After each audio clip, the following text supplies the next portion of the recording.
yet. ഇതിൻ്റെ common usage നമുക്കൊക്കെ അറിയാം അല്ലേ? ഇതുവരേക്കും, ഇനിയും, ഇന്നോളം, അതായത് so far, until now, up to now എന്നൊക്കെയുള്ള അർത്ഥത്തിൽ നമ്മൾ yet യൂസ് ചെയ്യാറുണ്ട്.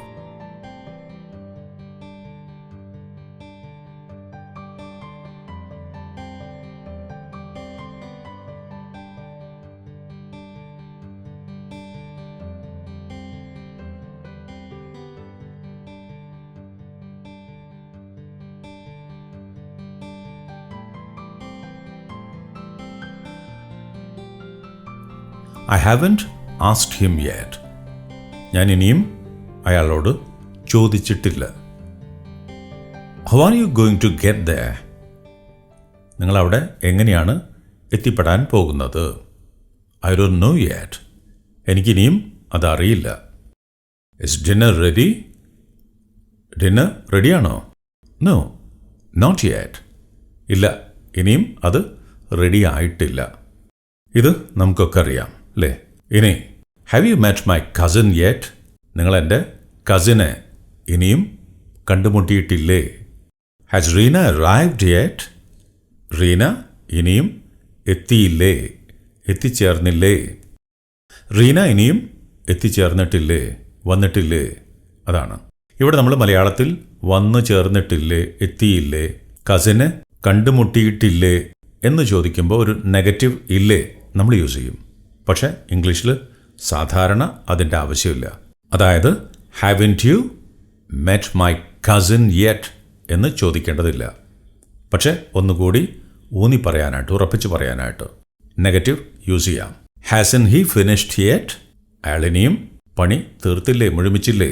Haasan he finished yet? അങ്ങനെ ചോദിക്കാം. Haven't you done your homework yet?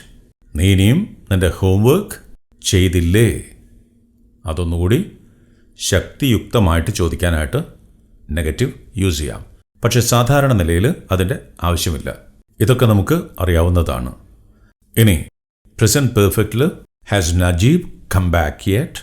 നജീബ് ഇനിയും തിരിച്ചെത്തിയിട്ടില്ലേ എന്ന് പെർഫെക്റ്റ് ടെൻസിൽ ബ്രിട്ടീഷ് ഇംഗ്ലീഷിൽ ചോദിക്കുമ്പോൾ did Najeeb come back yet എന്ന് അമേരിക്കൻ ഇംഗ്ലീഷിൽ ചോദിക്കാം.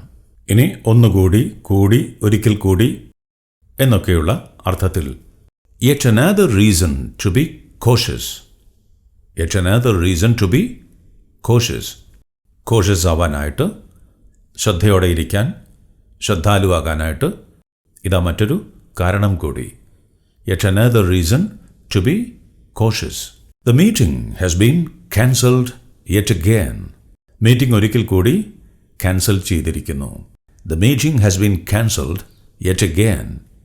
ഇവിടെയൊക്കെ ഒന്നുകൂടി, ഒരിക്കൽ കൂടി, കൂടി എന്നുള്ള മീനിങ്സിലാണ് യെറ്റ് യൂസ് ചെയ്തിരിക്കുന്നത്. ഇതുവരെയും നടക്കാത്ത ഒരു കാര്യം അല്പം അതിശയത്തോടെ പറയുമ്പോൾ യെറ്റ് യൂസ് ചെയ്യാറുണ്ട്. She has yet to spend a Christmas with her grandchildren. അവരിനിയും അവരുടെ ഗ്രാൻഡ് ചിൽഡ്രൻ്റെ കൂടെ ഒരു ക്രിസ്മസ് സെലിബ്രേറ്റ് ചെയ്തിട്ടില്ല, ക്രിസ്മസ് ചിലവഴിച്ചിട്ടില്ല. She has yet to spend a Christmas with her grandchildren. She has yet to spend a Christmas with her grandchildren. അതുപോലെ yet sentence connector ആയിട്ട് യൂസ് ചെയ്യാറുണ്ട്. It is completely waterproof, yet light and comfortable.